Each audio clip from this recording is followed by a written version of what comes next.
Eddie and Max, and today we talk about butterfly or pectoral machine.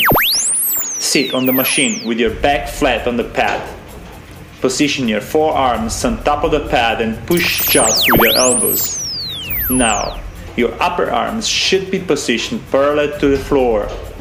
This will be your starting position. Never use your hand to squeeze handles together.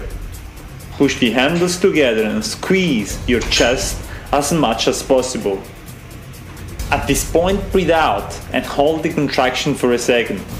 Return back to the starting position as slowly as you can and inhale until your chest muscles are fully stretched.